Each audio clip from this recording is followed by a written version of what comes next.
We're going to do another example about combining vectors, and this one we're going to do about a person crossing a river, and the river has a current. So let's imagine that you have a person swimming, and the person can swim at a certain speed, and they put their head down and they just start swimming straight across a river. They look across, straight across, they head straight across, and they want to land directly across from where they are. But the river has a current, so if the person doesn't look up and make any adjustments and the person just swims straight across the river, they're not going to land straight across from where they set out from. They're going to land downstream. So we're going to do a problem like that. So we have a person is going to swim at a speed of 120 feet per minute, and she plans to swim across a river that is 1,000 feet wide with a current of 25 feet per minute. The first question I'm going to ask is, what is her velocity with respect to the land? So that means that if you were watching her swim across the river, you wouldn't see her go straight across the river at 120 feet per minute. You'd see her heading down the river. So let's draw a river, and I'm going to have my river flow down my page. So the current is going this way. That's the way my river is flowing. And I'm going to put my person here. So my person is going to, and let's just show that this is a 1,000 foot wide river. So my person is going to start swimming across the river, and she's going to set out, in her velocity, if the river wasn't moving, she would be going, velocity of the swimmer is 120 feet per minute. So if she wasn't affected by any current, she would go straight across 1,000 feet and land there. But what's happening is the current is pushing her down the stream. So we know she's going to land down here somewhere.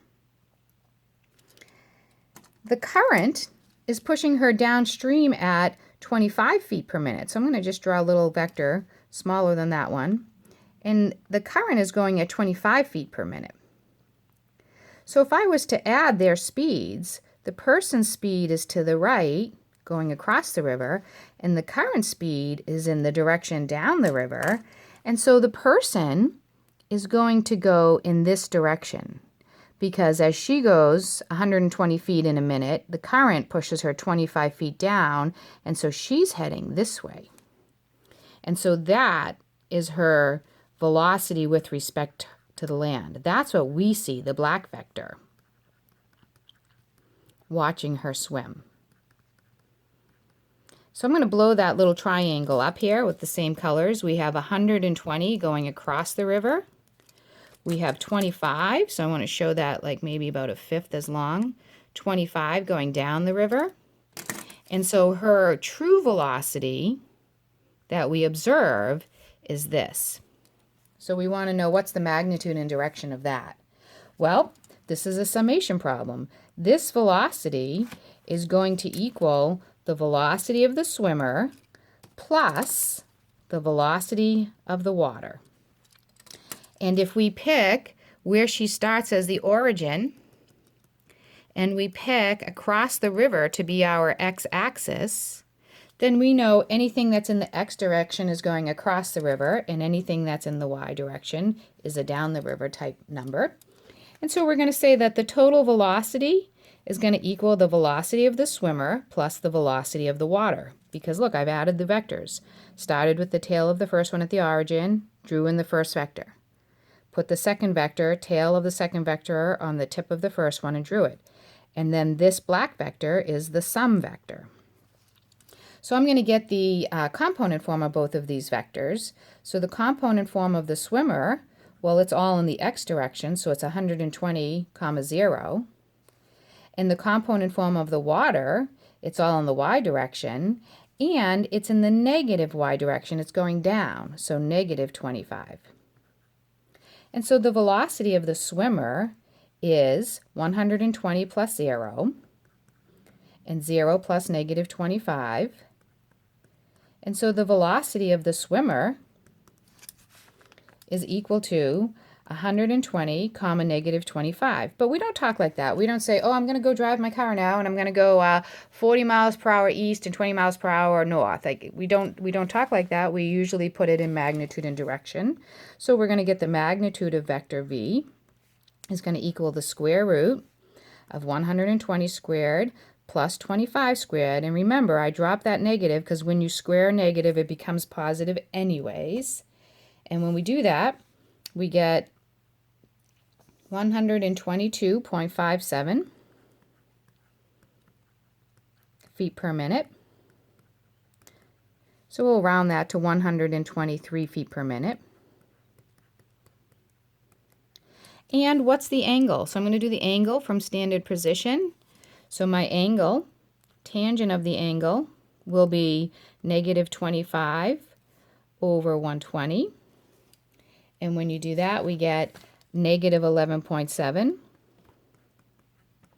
So we can say at negative 11.7, or you can say at 11.7 degrees downstream. That's another way to visualize it. Sorry, I'm off here. There you go.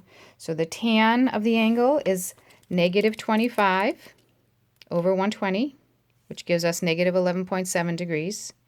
And when we specify it in standard position, we would say it this way. Okay? So that's the velocity vector that we see her swimming at. So instead of her going 120 feet per minute, she's going actually a little faster. She's going 123 feet per minute, but she's not going straight across. She's going to land down here. Okay, so that's the answer to the first part. What is her velocity with respect to land? Her velocity is 123 feet per minute at negative 11.7 degrees or 11.7 degrees downstream. Now the next question that I want to ask in this problem is, how far downstream does she land? So, how far downstream does she land? What is this y value? And there's two ways to do this because you know your geometry. So you could make a similar triangle problem, but I'm going to do it with some vector knowledge, right? So if you see a similar triangle, you could do that. You could say that this leg over this leg, the purple over the red equals this big purple over this big red, and that would work. But let's take a look at it in terms of vectors and motion, right? So if we have the swimmer and she's going to go 1,000 feet across the river, the only thing pushing her 1,000 across the river, the only thing making her go to the other side is her speed. This downward speed is only causing her to go downstream. So in a lot of problems, the x and the y direction can be treated separately and then brought back together to answer the question. And so we could figure out how long it takes for her to get over here. If there was no current and she was going 120 feet per minute, she'd land here. And how long would that take? And then based on that time, we can figure out how far does this red vector push her. And those are two distance calculations or displacement calculations, whichever way you want to think about it here. So I'm going to do it that way. I'm going to say that she's going to cross the river. She crosses 1,000 feet with her 120 feet per minute speed. And so if we remember that our distance equals our speed or our velocity times our time, so the time it takes is the distance divided by the velocity. So the time it would take if there was no current is 1,000 feet divided by 120 feet per minute. And when you do this unit divided by feet per minute, the feet cancel and you get minutes. And so when we do that, we get 1,000 divided by 120. And that equals 8.33 minutes. So in order for her to cross to the other side, it takes 8.33 minutes. If there was no current, she'd land here. But in that 8.33 minutes, this red current keeps pushing her down. So as she crosses a little more, it pushes her down. As she crosses a little more, it pushes her down. And so we can figure out the length of this y vector by saying that during that 8.33 minutes, she's going downstream a distance that's equal to the downstream velocity times the time. And so we can say that she's going 25 feet per minute for 8.33 minutes.